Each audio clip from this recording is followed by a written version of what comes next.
getting ready to leave now. I have to go track a Christmas song, which would be fun. I have some sleigh bells that I'm gonna try to work in the track. We'll see.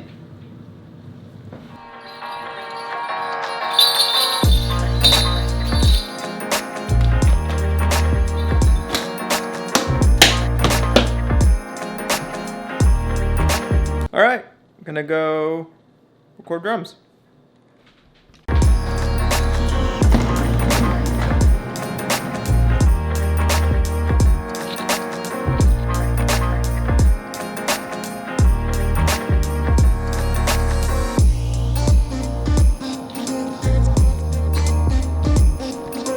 Just got to the church.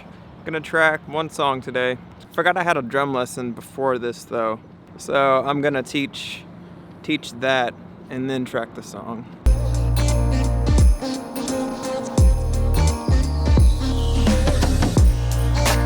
At the church, getting everything turned on and warmed up. There's like a flickering right there, and I couldn't tell if it was this camera or if it was the light, and I'm pretty sure it's the light.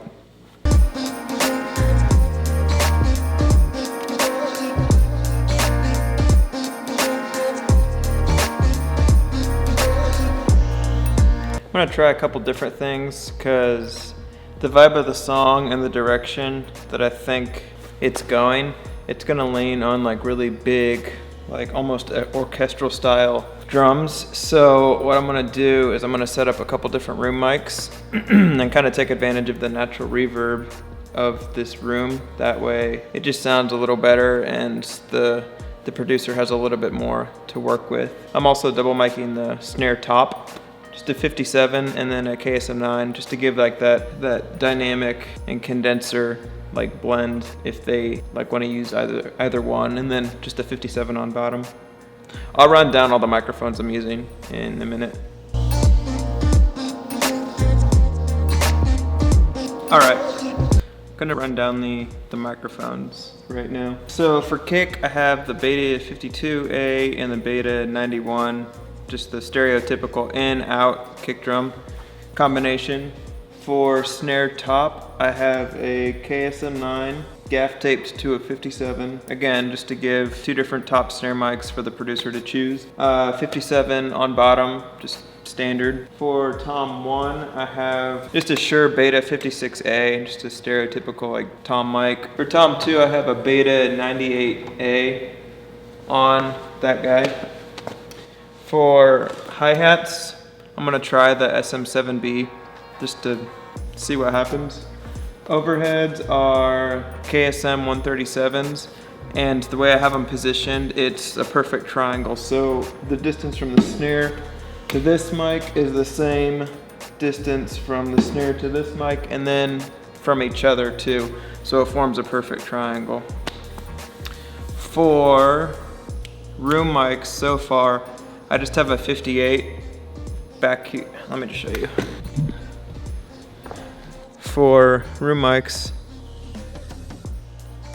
I just have a 58 right here pointed towards the kit, and it's 3 times the distance of the overheads so that it's still in phase. And then still have to run a mic, but in front of the kit, I have this ribbon mic kind of facing this way, so it rejects some of the ride cymbal and gets most of the room, but still gets a little bit of the kit to make it more like punchy, and you know, that's what I'm gonna try for now. I might change it, but as of right now, that's what we're kind of rolling with.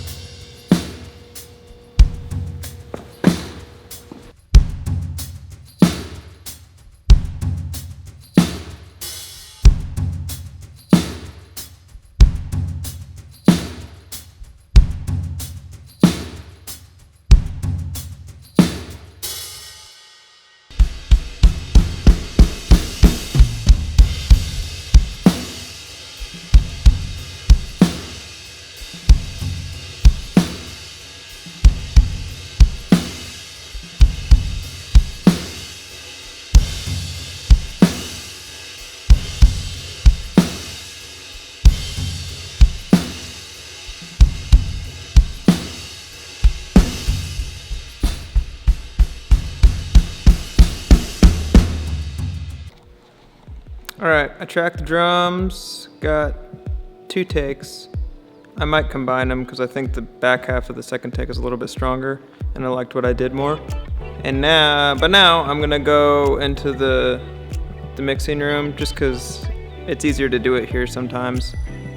And I'm gonna put the drum pieces together, send them to the producer, and see what they say.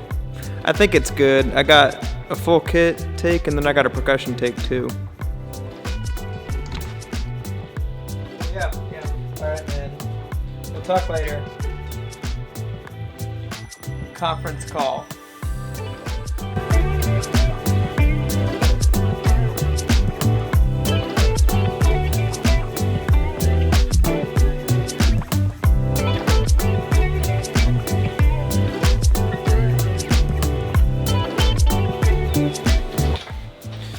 Had a conference call that I got off of. It's like an hour. Now I gotta edit this guy. Alright, let me show you why Pro Tools is so powerful for drums and like stuff like this. Like this scenario is perfect for it. This doesn't have anything to do with quantizing or anything like that. This has everything to do with just ease of use and how fast I can make a comp track if I need to. So basically, this is the second take right here. First take, just a couple, like a bar or two of that. Back to the other take. And you can't even hear a difference. Here's a comp track.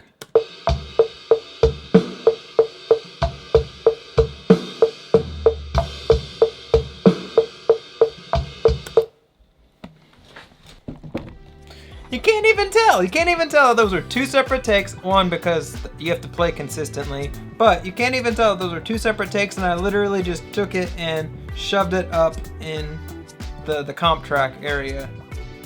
Great. Awesome.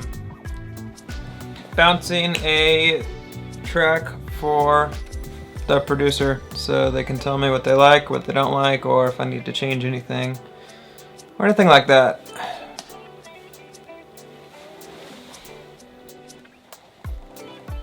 Alright, I'm waiting for the producer to get back to me, and while I do that, I figured I would talk to you about a question that I get a lot with recording things and what that actually looks like. I've answered this before, but I'll answer it again, and hopefully this is more insightful and I answer the question better.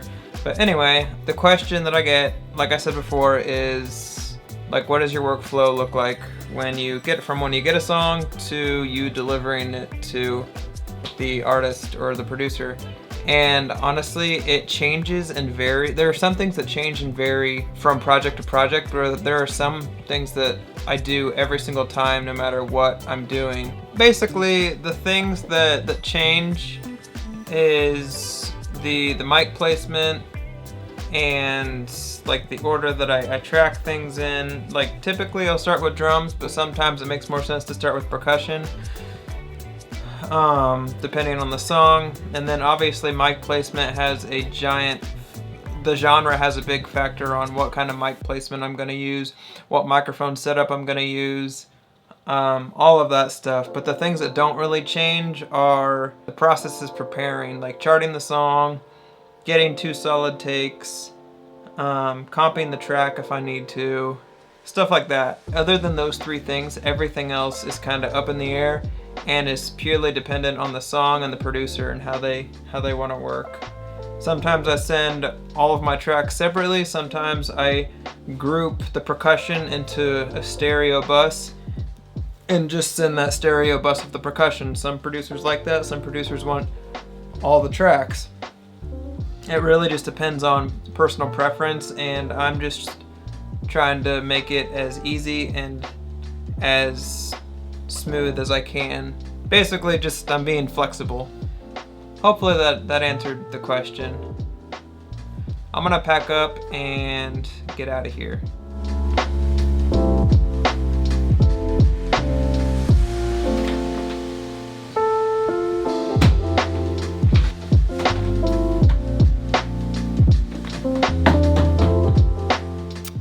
All right, I am headed home.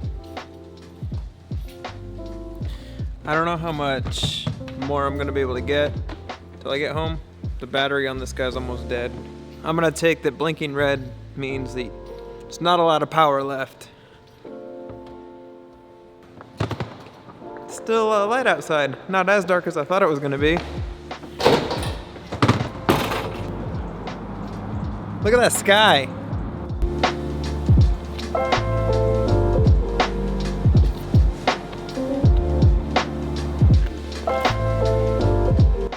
Just got home. I am gonna grab some dinner. I still have to send the tracks for the song I did today, but I'm gonna eat first and then do that. And then after that, I'm gonna edit this vlog.